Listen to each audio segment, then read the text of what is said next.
Hello students, welcome to all of you on my YouTube channel Physics with A.K. Sharma, and today we will discuss about the unit number second which is kinematics।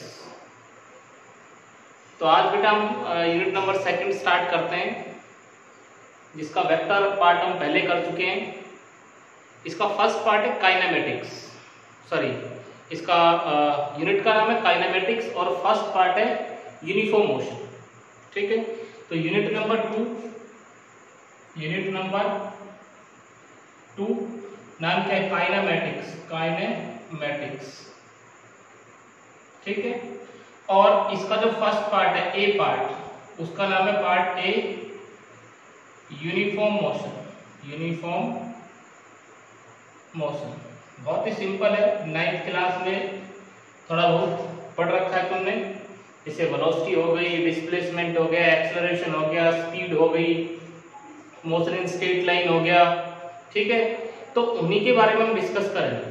ठीक है, तो हम बात करें कि mechanics क्या होती है। सबसे पहले हम मैकेनिक्स को डिफाइन करते हैं।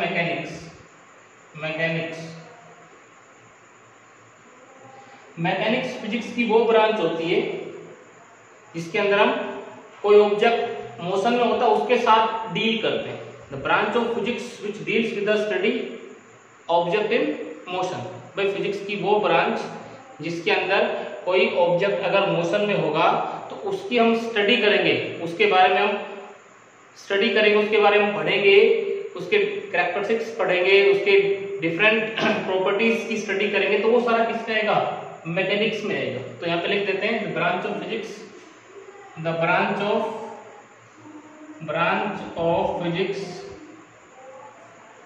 which deals with the study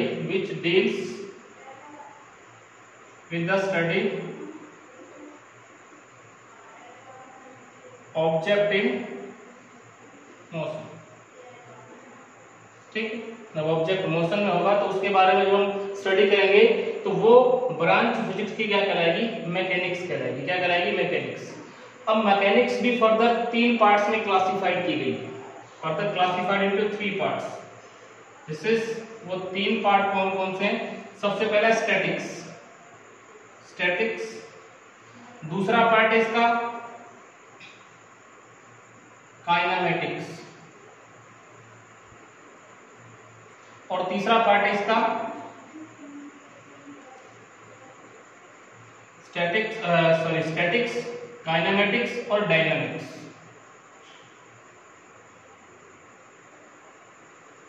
ठीक है, तो ये 3 फर्दर पार्ट्स है किसकी ब्रांचेज है? मैकेनिक्स की। ठीक, मैकेनिक्स की 3 ब्रांच है, स्टैटिक्स, काइनेमेटिक्स एंड डायनामिक्स। अब स्टैटिक्स फिजिक्स की वो ब्रांच होती है जिसके अंदर हम ऑब्जेक्ट जब रेस्ट पे हो उसके बारे में स्टडी करें तो उसको हम क्या बोलते हैं? Statics. The branch of physics which deals with the study object at rest. तो यहाँ पे हम लिख देते हैं कि स्टैटिक्स का मतलब क्या होता है? The branch of physics which deals with the study object at rest. जब ऑब्जेक्ट रेस्ट पे होगा और उसके बारे में हम स्टडी करेंगे तो उसको हम क्या बोलेंगे? स्टैटिक्स बोलेंगे। उस ब्रांच को हम क्या बोलेंगे? स्टैटिक्स। तो यहाँ पे हम स्टैटिक्स को डिफाइन करते हैं। स्टैटिक्स क्या होता है? यहाँ पे देखो बेटा, statics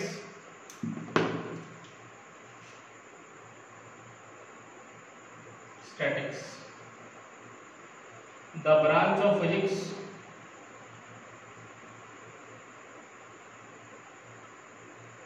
which deals with the study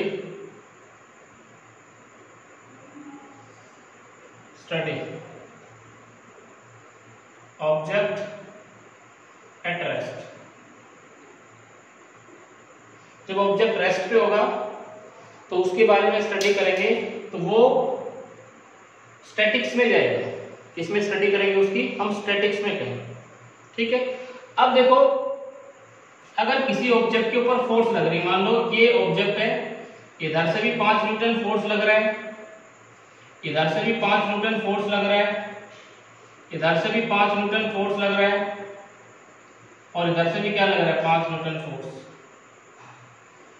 तो ठीक है, ऑब्जेक्ट के ऊपर फोर्स लग रहा है, लेकिन नेट फोर्स कितना, net force on the object कितना, 0। एफ नेट कितना है भाई इसके ऊपर, 0। एफ नेट 0 आया, इसका मतलब कि टोटल फोर्स ऑब्जेक्ट के ऊपर कितना हो गया, 0। तो ऑब्जेक्ट किसमें रहेगा, इस कंडीशन को हम बोलते हैं object in equilibrium, object in equilibrium. तो ठीक है, सारी फोर्सेस किसमें है, ऑब्जेक्ट के ऊपर जितनी भी फोर्सेस लग रही हो क्या है, इक्विलिब्रियम। तो वो भी अगर ऑब्जेक्ट के ऊपर फोर्सेस लग रही हैं, ठीक है, और वो ऑब्जेक्ट किसमें, इक्विलिब्रियम में है, तो वो भी उसकी स्टडी भी किसमें करेंगे, हम स्टैटिक्स में करेंगे। किसमें करेंगे, स्टैटिक्स के अंदर करेंगे। ठीक है, अब उसके बाद आता है, हमने क्या लिखा, काइनेमेटिक्स। द नेक्स्ट ब्रांच है फिजिक्स की, दिस इज काइनेमेटिक्स। तो काइनेमेटिक्स क्या होती है बेटा, the branch of physics which deals with the study object in motion without taken into the account which is cause of motion. भाई object में motion किस कारण से आ रहा है, उस कॉज की हम स्टडी नहीं करते हैं। ऑब्जेक्ट में, ऑब्जेक्ट मोशन में उसी की स्टडी करते हैं, और इसके अंदर टाइम जो होता है वो एक इंपॉर्टेंट रोल प्ले करता है। टाइम जो होता है वो इंपॉर्टेंट रोल प्ले करता है। या kinematics, kinematics the branch of physics which deals with the study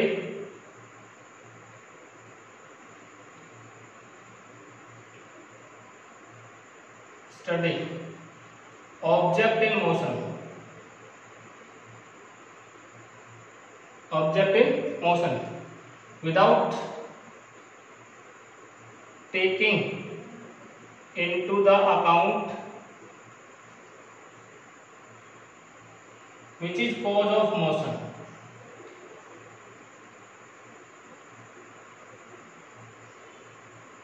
ठीक है, मोशन का कॉज क्या है उसके बारे में हम स्टडी नहीं करेंगे, किस कारण से ऑब्जेक्ट में मोशन आ रहा है उसके बारे में हम स्टडी नहीं करेंगे। हम सिर्फ इसकी स्टडी करेंगे कि ऑब्जेक्ट हमारा मोशन में है, तो वो काइनेमेटिक्स में चला जाएगा। और इसमें क्या होता है, in kinematics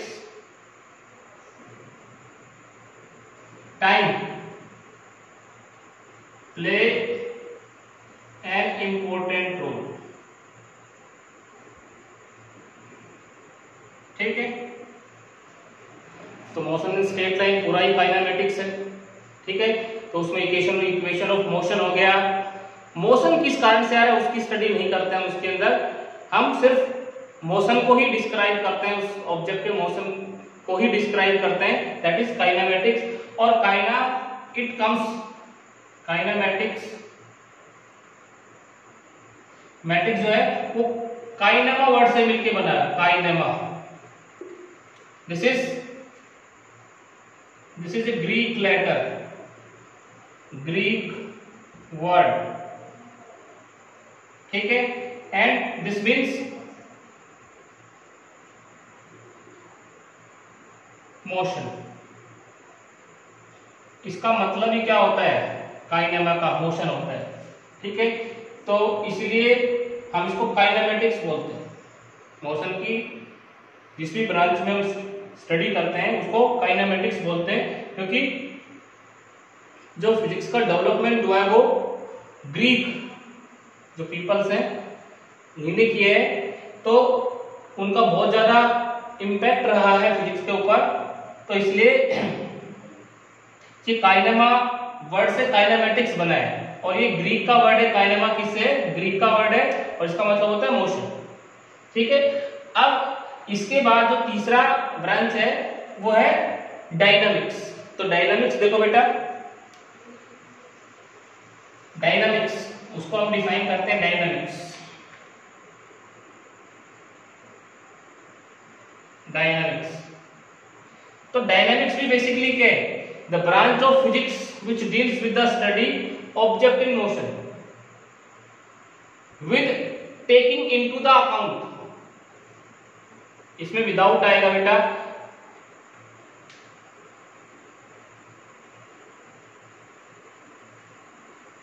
with taking into the account which is cause of motion, उसमें विदाउट आएगा, हमने वहां पे विद लिख दिया, उसमें विदाउट आएगा, इसमें विद आएगा। इसमें हम मोशन का कॉज क्या है उसकी भी हम स्टडी करते हैं। तो किसी भी ऑब्जेक्ट में जो मोशन आता है वो किसके कारण आता है, फोर्सेस के कारण आता है। तो उसके पीछे किस कारण से मोशन आ रहा है, कौन सी फोर्स काम कर रही है, उसकी भी हम स्टडी करते हैं, उसके कारण की भी हम स्टडी करते हैं, दैट इज डायनामिक्स। ठीक है, तो उसमें विदाउट आएगा और यहाँ पे विद आएगा। The branch of physics which deals with the study object in motion with taking into the account which is cause of motion is known as dynamics. वहां पे विदाउट करेंगे, यहाँ पे विद करेंगे, विच इज डायनामिक्स। ठीक है, और इसमें फोर्स इंपॉर्टेंट रोल प्ले करती है। Force play an important role in dynamics. इसमें डायनामिक्स के अंदर जो फोर्स है उसका इंपॉर्टेंट रोल होता है। डायनामिक्स किससे बना है,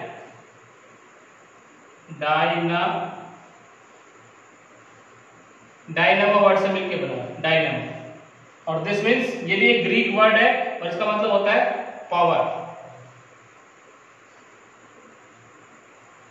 ग्रीक में इसका वर्ड होता है पावर, डायनामा का मतलब क्या होता है, पावर। ठीक है, तो ये डायनामिक्स जिसमें हम मोशन के साथ साथ उसके कॉज की भी स्टडी करेंगे। काइनेमेटिक्स में के अंदर हम मोशन की स्टडी करेंगे, सिर्फ उसके कॉज की स्टडी नहीं करेंगे। और स्टैटिक्स वो ब्रांच होती है जिसके अंदर हम सिर्फ ऑब्जेक्ट रेस्ट में है उसकी स्टडी करते हैं। ठीक है, तो 3 ब्रांचेज है मैकेनिक्स की। ये सारी किसकी ब्रांचेज है, मैकेनिक्स की। ठीक है, अब नेक्स्ट देखो, नेक्स्ट हम स्टार्ट करते हैं बेटा रेस्ट और मोशन। कब किसी ऑब्जेक्ट को रेस्ट में कहेंगे और कब किसी ऑब्जेक्ट को मोशन में कहेंगे। तो अगर कोई ऑब्जेक्ट टाइम के साथ और सराउंडिंग के साथ पोजीशन को चेंज नहीं करता है तो हम उसको किसमें कहेंगे, रेस्ट में कहेंगे। और कोई टाइम के साथ पोजीशन को चेंज करता है तो हम उसको किसमें कहेंगे, मोशन के अंदर कहेंगे। तो यहाँ पे देखो बेटा, सबसे पहले हम लिखते हैं this is rest and motion. तो सबसे पहले हम रेस्ट की पोजीशन क्या होती है, ए object is said to be in rest if it does not change its position with respect to time or its surrounding।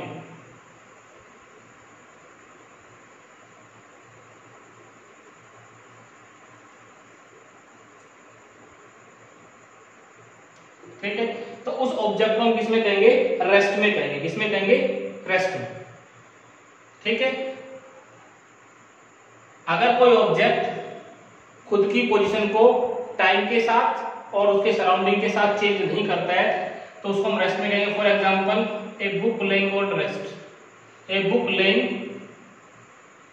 On table. देखो बुक रखी है तो बुक टाइम के साथ खुद की पोजीशन चेंज नहीं कर पा रही तो बुक को हम किसमें बोल रहे हैं, रेस्ट में।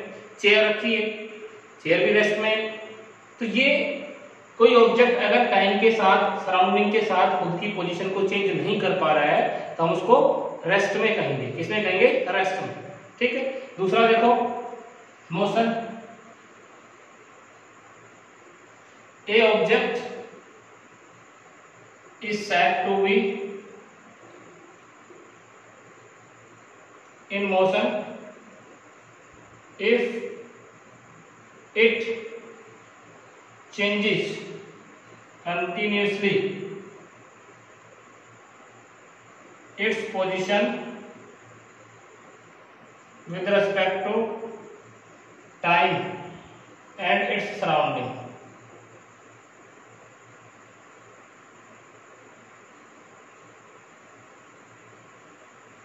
ठीक है। अगर वो खुद के सराउंडिंग के और टाइम के साथ पोजीशन को चेंज कर पा रहा है तो उसको मोशन में कहेंगे, ठीक है। अब मान लो कोई इंसान 9 बजे घर से निकलता है, 9:02 में वो कुछ दूरी पे निकल जाता है, 3 मिनट में और कुछ पोजीशन चेंज हो जाएगी, 4 मिनट में और पोजीशन चेंज हो जाएगी। तो लगातार खुद की पोजीशन को टाइम के साथ क्या कर रहा है, चेंज कर रहा है। हम एक चलती हुई बस में बैठे हैं, तो बस में क्या, बस लगातार चलती है, तो हम टाइम के साथ क्या पोजीशन चेंज कर रहे हैं। भाई 10 बजे मैं गांव का जो बस स्टैंड था वहां से बैठा, 10:10 पे मैं कुछ गांव से 2 किलोमीटर 4 किलोमीटर दूर चला गया, 15 मिनट में 5 किलोमीटर दूर चला गया। इस तरह से लगातार मेरी पोजीशन क्या हो रही है, चेंज हो रही है, ठीक है। तो that object is said to be in motion. तो हम क्या कहेंगे कि हम मोशन में हैं। तो कोई भी ऑब्जेक्ट अगर टाइम के साथ लगातार खुद की पोजीशन को चेंज करता है तो हम उसको मोशन में कहेंगे, और टाइम के साथ पोजीशन को चेंज नहीं करता है तो हम उसको रेस्ट में कहेंगे, ठीक है। और रेस्ट और मोशन क्या होते हैं, रिलेटेड होते हैं। Rest and motion are related.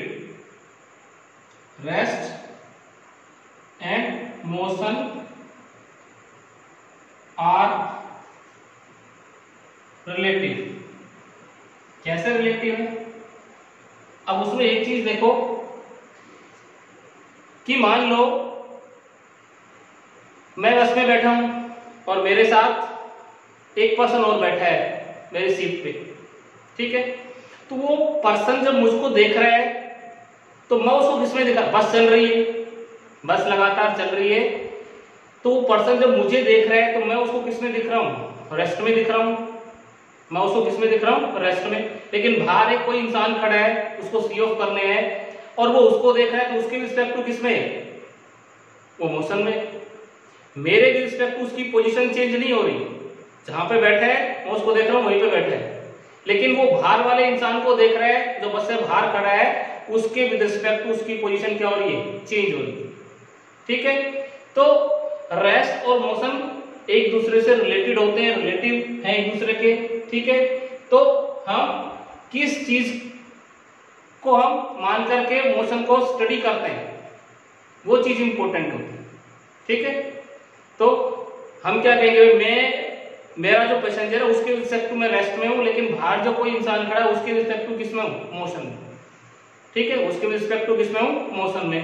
तो इसको बोलते हैं रिलेटिव मोशन। क्या बोलते हैं, रिलेटिव मोशन, ठीक है। तो इसके बारे में आगे हम डिटेल स्टडी करेंगे रिलेटिव मोशन के बारे में। तो रेस्ट और मोशन क्या होते हैं, रिलेटिव होते हैं। क्या होते हैं, रिलेटिव होते हैं। ऐसे देख लो, मान लो एक ट्रॉली इस तरह से, ये एक ट्रॉली है, ये ट्रॉली, यहाँ पे एक इंसान खड़ा है इस तरह से, ठीक है। ये इंसान ऐसे खड़ा है यहाँ पे, एक इंसान इसके साथ और खड़ा है इस ट्रॉली पे इस तरह से, ठीक है। यहाँ एक लड़का खड़ा है जो इन दोनों का कॉमन फ्रेंड है, ठीक है। अब ये इन दोनों को देखता है और ये ट्रॉली चल रही है v वेलोसिटी से। कितनी वेलोसिटी से चल रही है, v वेलोसिटी। तो इन दोनों, इस लड़के को ये दोनों किसमें दिखेंगे, मोशन में दिखेंगे। लेकिन ये एक दूसरे को किसमें कंसिडर करेंगे, रेस्ट में, क्योंकि ये इसके रिस्पेक्ट टू किसमें, रेस्ट के, और ये इसके रिस्पेक्ट टू किसमें, रेस्ट में। लेकिन ये इसके रिस्पेक्ट टू मोशन में, इसके रिस्पेक्ट टू भी मोशन में। तो रेस्ट और मोशन जो होते हैं वो एक दूसरे के रिलेटिव होते हैं, ठीक है। इसको बोलते हैं रिलेटिव मोशन। आगे हम स्टडी करेंगे इसकी। तो यहाँ पे देखो, अब देखो किस किस तरह के मोशन होते हैं, टाइप्स ऑफ मोशन। तो टाइप ऑफ मोशन देखो बेटा, सबसे पहला होता है रेक्टिलिनियर मोशन। क्या होता है, रेक्टिलिनियर मोशन, या फिर ट्रांसलेटरी मोशन बोलते हैं। तो सबसे पहले पढ़ते हैं rectilinear motion. Types of motion में सबसे पहले हम डिस्क्राइब करते हैं रेक्टिलिनियर मोशन।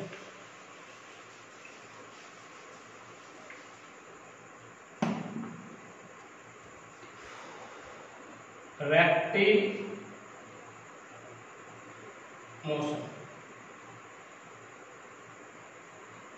अगर कोई point object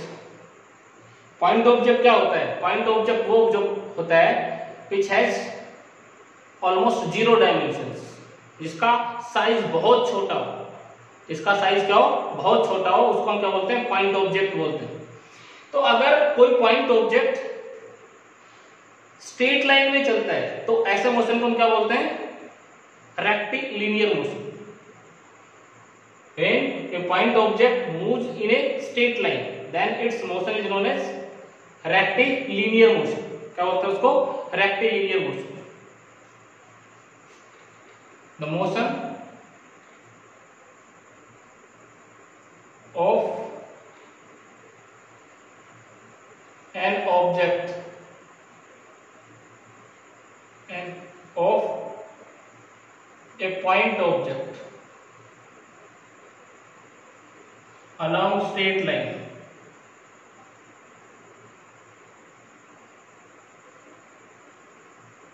is known as rectilinear motion. ऐसे मोशन को क्या बोलते हैं, रेक्टिलिनियर। ठीक है, कोई भी ऑब्जेक्ट, पॉइंट ऑब्जेक्ट का मतलब बहुत छोटा, जिसकी ऑलमोस्ट 0 डायमेंशंस हो, तो ऐसे ऑब्जेक्ट को क्या बोलते हैं, पॉइंट ऑब्जेक्ट बोलते हैं। और वो स्ट्रेट लाइन में चल रहा है तो उसके मोशन को क्या बोलते हैं, रेक्टिलिनियर मोशन। इसी तरह से ट्रांसलेटरी मोशन होता है।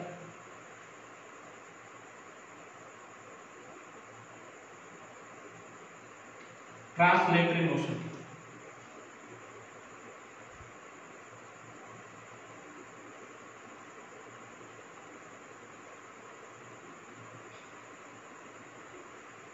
तो ट्रांसलेटरी मोशन क्या होता है कि motion of an object which is not a point object. ठीक है, एक ऑब्जेक्ट हो जो पॉइंट ऑब्जेक्ट नहीं हो, उसका जो मोशन स्ट्रेट लाइन के अंदर जो होता है उसको हम क्या बोलते हैं, ट्रांसलेटरी मोशन। ठीक है, the motion of an object which is not a point object in straight line is known as translatory motion।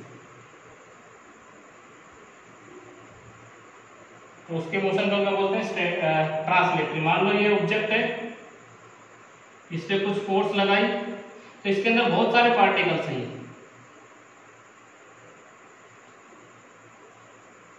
और ये कितने डिस्प्लेसमेंट से यहां चल करके आ रहे हैं।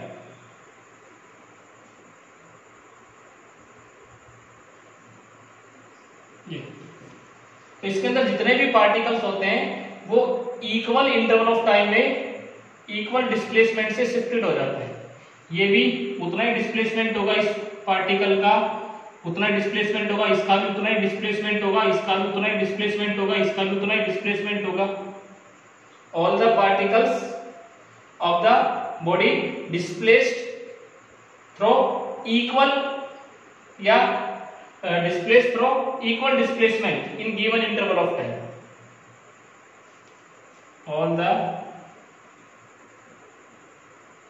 all the constituent particles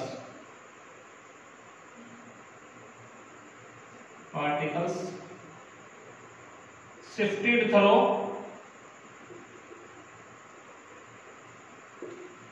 equal displacement in given interval of time।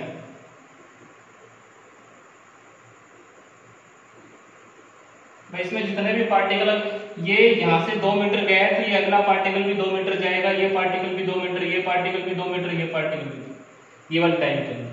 तो ऐसे मोशन को हम क्या बोलते हैं, जिसमें बहुत सारे पार्टिकल्स हो और वो स्ट्रेट लाइन में चलता है तो उसको हम बोलते हैं ट्रांसलेटरी मोशन। क्या बोलते हैं, ट्रांसलेटरी मोशन। ठीक है, अब उसके बाद दूसरे नंबर पे आता है रोटेटरी मोशन या सर्कुलर मोशन। सबसे पहले हम सर्कुलर मोशन की बात करते हैं। तो सर्कुलर मोशन क्या होता है, जिसमें पॉइंट ऑब्जेक्ट एक फिक्स पॉइंट के अबाउट सर्कुलर पाथ में घूमता है। एक पॉइंट ऑब्जेक्ट इसमें घूमता है सर्कुलर पाथ के अंदर, उसको हम क्या बोलते हैं? सर्कुलर मोशन बोलते हैं। ठीक है,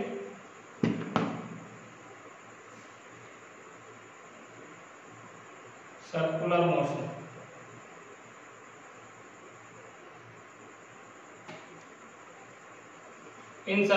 in this motion an object, a point object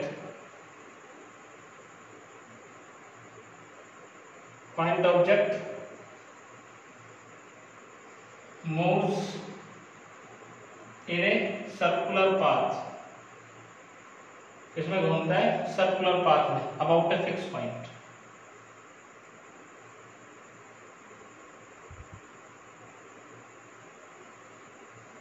ठीक है, इस तरह से ये सर्कुलर पाथ में घूमेंगे। पॉइंट ऑब्जेक्ट मान लो एक छोटा सा पत्थर लिया, उसको हमने इस तरह से रस्सी से बांध के घुमाया, तो उसका मोशन कैसा होगा? उसके मोशन को हम सर्कुलर कहेंगे और उसको हम क्या मानेंगे? एक पॉइंट ऑब्जेक्ट मानेंगे। क्या मानेंगे? Point object. ठीक है, तो ऐसे मोशन को हम क्या बोलते हैं? सर्कुलर। एक होता है rotatory motion.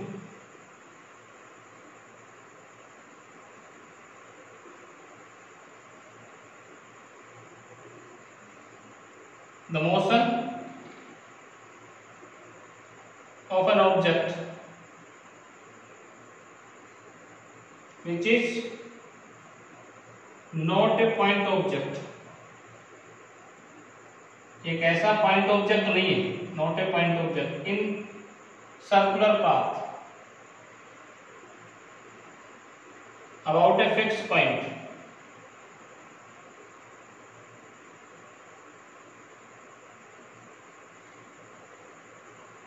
is known as rotatory motion। अब मान लो अर्थ है, खुद की एक्सिस पे घूमती इस तरह से, एक जितने भी पार्टिकल्स अर्थ के अंदर सारे क्या एक सर्कुलर पाथ में घूमते हैं इस तरह से। ठीक है, तो ये मोशन क्या कहलाएगा? अर्थ का खुद की एक्सिस के ऊपर क्या कहलाएगा? Rotatory motion. और एक अर्थ खुद के ऑर्बिट में घूमती है, तो ऑर्बिट में उसका मोशन कैसा कहलाएगा? सर्कुलर मोशन कहलाएगा। कैसा कहलाएगा? Circular motion. ठीक है, तो वहां ये खुद की एक्सिस पे रोटेशन इसका, दिस इज रोटेटरी मोशन, और एक सर्कुलर पाथ में इसका मोशन, इसके ऑर्बिट में इसका मोशन अर्थ का, this is circular motion.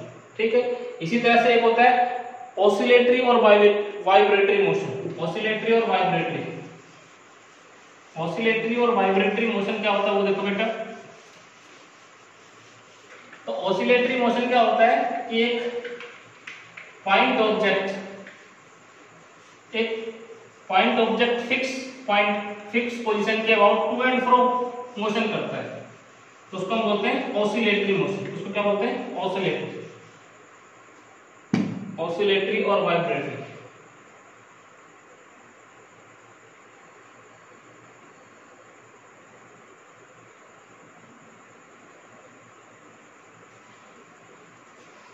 The motion,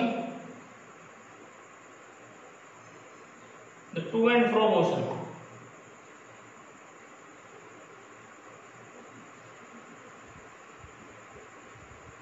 of a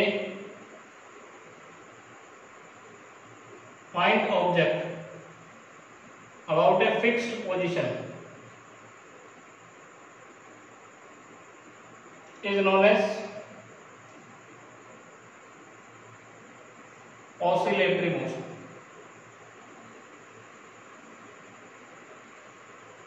For example, motion of simple pendulum।